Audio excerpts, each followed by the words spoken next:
দীর্ঘ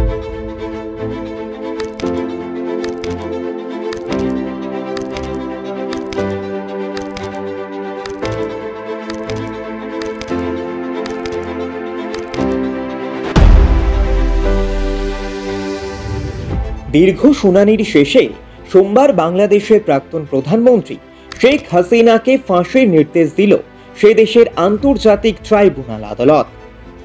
We have decided to inflict her with only one sentence, that is sentence of death. বাংলাদেশের বিভিন্ন আদালত এবং থানায় হাসিনার বিরুদ্ধে 586টি মামলা করা হয়েছে। মোট 397 দিন ধরে চলেছে বিচারের বিভিন্ন প্রক্রিয়া। তারপরে সাজা ঘোষণা হলো এদিন। গুরুতর মামলাগুলির মধ্যে রয়েছে জুলাই বিপ্লবী ছাত্রদের ওপর গুলি চালানো তথা মানবতা বিরোধী অপরাধ সংক্রান্ত অভিযোগ। শেখ হাসিনার পাশাপাশি প্রাক্তন স্বরাষ্ট্রমন্ত্রী আসাদুজ্জামান খান ও প্রাক্তন পুলিশ প্রধান চৌধুরী আব্দুল্লাহ আল মামুনকেও দোষী সাব্যস্ত করা হয়। তাদের মোট 5টি ধারায় অভিযুক্ত করা হয়েছে।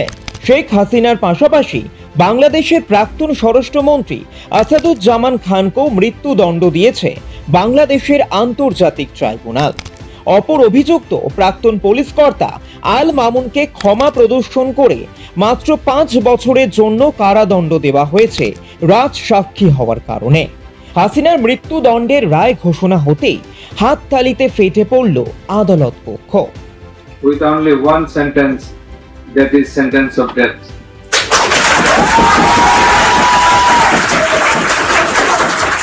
শেখ হাসিনা এবং আসাদুজ্জামান খান দুজনেই বর্তমানে বাংলাদেশের বাইরে রয়েছেন।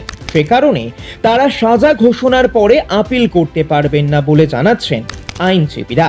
কারণ আপিল করা বা রায়কে চ্যালেঞ্জ করার ক্ষেত্রে সাজাপ্রাপ্ত আসামিকে আত্মসমর্পণ করতে হয় এবং রায়দানের ঠিক 30 দিনের মধ্যে করতে হয় আপিল।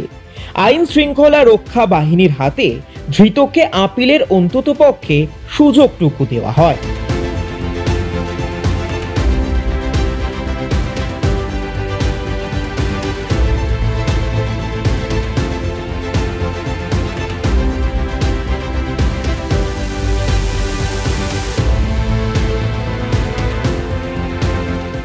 ফলো করুন বর্তমান।